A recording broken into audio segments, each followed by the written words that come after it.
My name is Keith Ketcher. I did my internship in Vinita, Oklahoma at the Enis Cattle Company. They are a stocker feeder cattle operation there in Vinita. Just some background information about it. It's owned and operated by Steve and Debbie Enis, Otho and Marietta Enis. There's two ranch hands there, myself and Justin Long. Funny thing about that is Steve, Justin Long, and myself they're all OSU graduates. I'm hopefully a future graduate of OSU. So that was kind of neat. 3 of us graduates, all there working on a ranch. But the ranch is approximately 4,200 acres. We have right at 2,100 head of stocker calves on hand. And he has 1 bull and 6 cows. Just kind of, he's got 6 Bremer cows and his Bremer bull he just likes to look at. So. But our daily routine, we start at 7 in the morning. First thing we do is jump in the feed trucks. We all have our certain directions we go. We feed calves.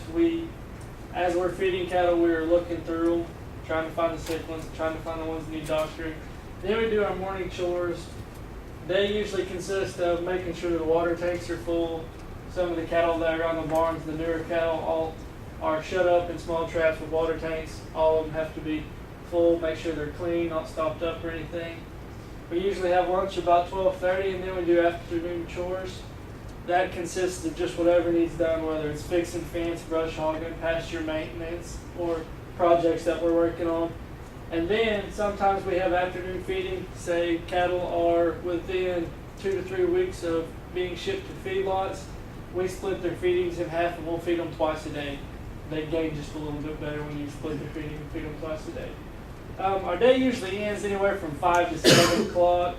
We have had days where I worked from 7 a.m. to 12 o'clock at midnight hauling hay. I've spent 17, 18 hours in the hayfield moving hay before it rains, trying to get hay put up. So sometimes we do put in very long hours. Doctoring cattle, like I said, we go through when we're feeding cattle. We're sorting through all the little calves, trying to figure out what needs doctored. Here are just some products that we use: the XNL, the new floor. That's a really good combination when cattle are coming down with pneumonia or just any kind of summer cold in a sense.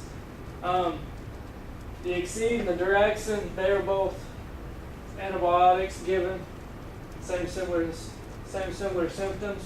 The Banamine we always give calves for fever or whether they have swelling or if some of their joints are kind of bound up. Then we also use the penicillin and the Bantril, just some other products for different various cases. Pasture management is a big thing. Like I said, we have 2,100 head of stocker calves. And believe it or not, calves are pretty particular about what they eat. They want grass that's real young and tender and small. They don't want to go out there, believe it or not, where the grass is 4 foot tall. They don't want that. They would rather have it 4 to 6 inches tall, just real young grass. And there's different ways that we keep it down. This summer we baled hay. We baled over 5,000 bales of hay. We put up about 1,800 bales, and the rest of it was done on the shares to where the people that actually came in and did the custom baling got to keep all that hay. We just kept about 1,800 bales of it. We did some controlled burning in some instances where we could. Pastures that hadn't been used in about a year. There's 1,100 acres on the backside of our ranch that we are not being able to use for the fencing reasons. There's no fence on them. We're control burning all of that pasture land and trying to make it to where we can get in there to get fences around it so we can start utilizing those pastures.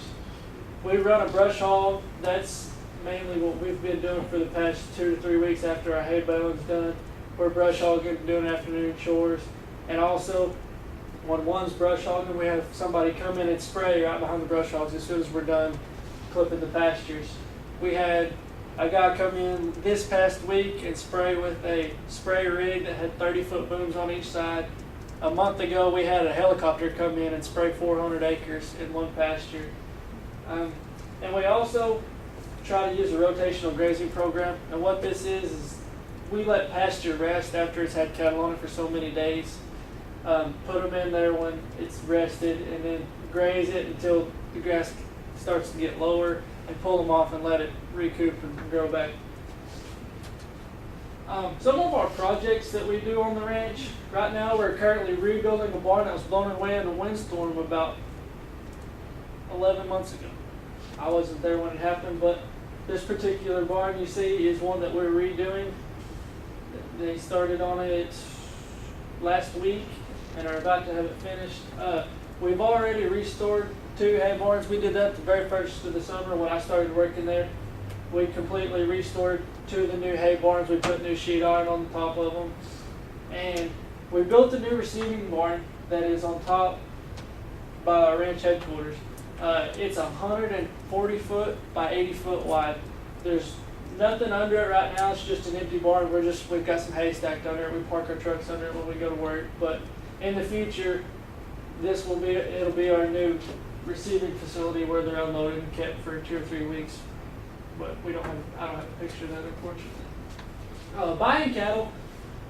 Cattle are bought out of state. We receive cattle from Florida, Mississippi, Alabama, Georgia, a lot of the southwestern states, or southeastern states, I'm sorry, but Kentucky and Alabama.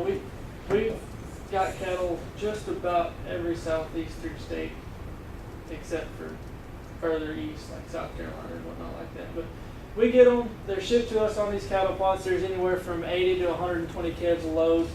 And as soon as we get them in, they're unloaded, put out in a trap. They're fed, they're watered, have free choice water. Try to get them recuperated from the long drive, and then we work them. As soon as they get there within 6 hours of arrival, we work them. So like I said, when we get them, we work them, we give them the first round of shots, their BRD, their BBD, all their pastorella shots. They're given vitamins, try to get their immune systems built back up. We administer a fly tag in one ear and an identification tag in the other ear. The identification tag is for our personal benefit. We can identify a calf that's sick, write down his number, and go back later and sort through the cattle and pull them if they need doctored. And we also spray fly repellent on their back because summertime they're fighting flies a lot. Here's a look at our working facilities that we have. This is a silencer chute you see up here. That's about a $60,000 head chute. It is the best head chute on the market. You can't buy one any better. The picture on the top right is the silencer return alley. It is a turret gate. It's complete. The whole system is completely hydraulic. We have 2 sets of remote controls. I can sit in a chair and work cattle. I never have to get up. All I have is a remote control in my hand to work. Raise the gates. There's 2 sets. There's a dual alley in the back. There's 2 sets of gates. Smart. Yeah. No, I want to go back. Shit.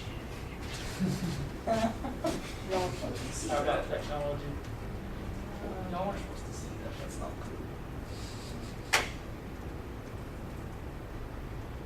Anyways,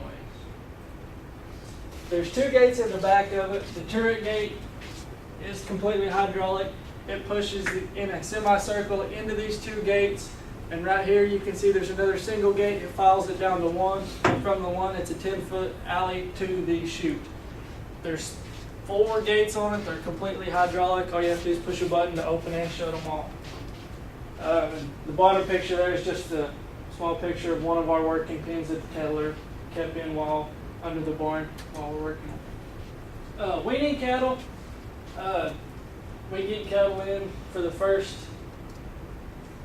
20 to 25 days. They're on a weaning program. Most of the kids that we get in are all balling kids. They're weaned on the truck. In a sense, they're pulled off their mothers onto the truck. When we get them, they're not even weaned. So we put them through a weaning program.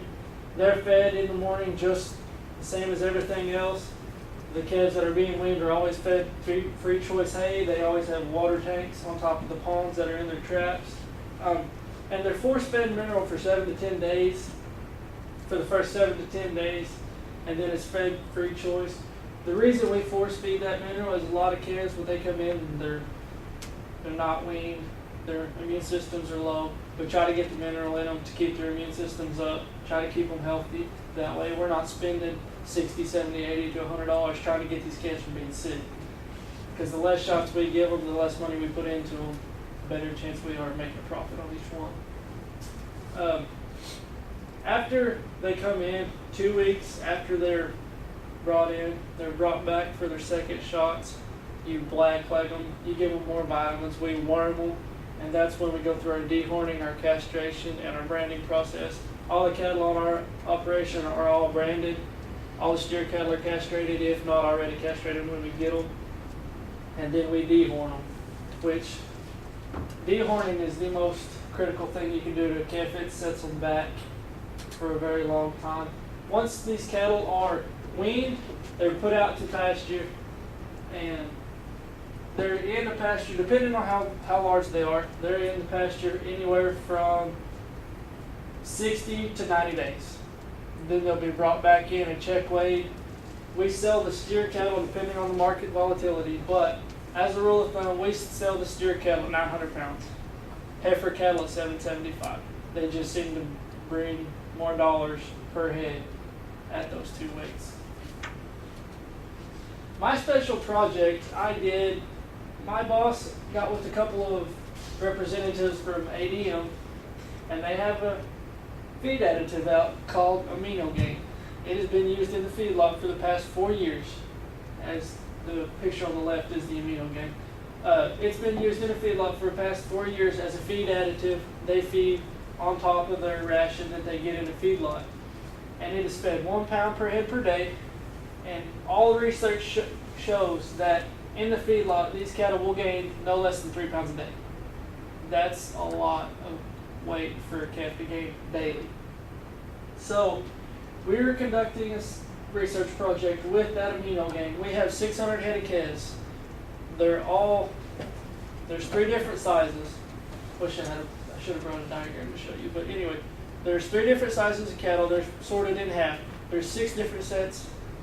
There's 6 different pastures. We have all 600 head, and we've got 100 in each one. Half the cattle get the Amino Gain, half of them don't. The Amino Gain has all the vitamins and minerals in that feed additive that a calf's supposed to need. So we feed them that on top of their daily feeding. And then the picture on the right is Master Gain Mineral. It's one of the minerals from ADM. It has a additive in it called Endophyter. And many of you may or may not know, but northeastern Oklahoma and Vinita is fescue country. There is a ton of fescue. So we have a lot of problems with pink eye and foot rot and fescue hair.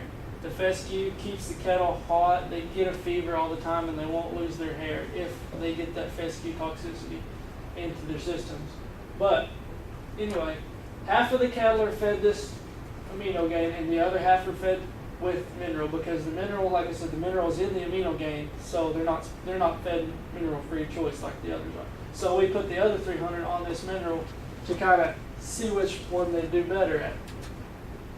Like I said, with the Amino Gain, the cattle that are fed on the Amino Gain, they're fed 1 pound per head per day, plus their normal feed rations. And like I said, they're fed no additional minerals. The cattle that are on the program but not on the feed additive are fed their daily feed ration, plus they get that mineral free choice. The results, unfortunately, are not completed yet. We are going to weigh all 600 head the 10th of August. So I will have everything, all research will be done the 10th of August. But we have pulled 2 sets of cattle in that were on this program because we had such a problem with pink eye. We brought everything back in. There was 400 of them. We worked all of them in a day. We brought all 400 head in. They had pink eye so bad, we went back and re-gave them all their first shots. We gave them all kinds of pink eye medicine, and we sprayed their eyes and everything else. But while we had them there, we went ahead and weighed them. And the cattle that were on the Amino Gain gained anywhere from 2.2 to like 2.6 a day, which, summertime that's good because the cattle are hot, they're not grazing, they're always laying in the pond. And the cattle that are not on the additive gained anywhere from 2 to 2.3 a day.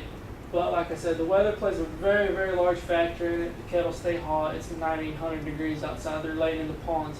But an interesting fact that we did find while we were out brush hogging and throughout the middle of the day, but the cattle that were on the mineral, that were not on this feed additive, were out grazing while the cattle were on the Amino Gain were in the pond laying around.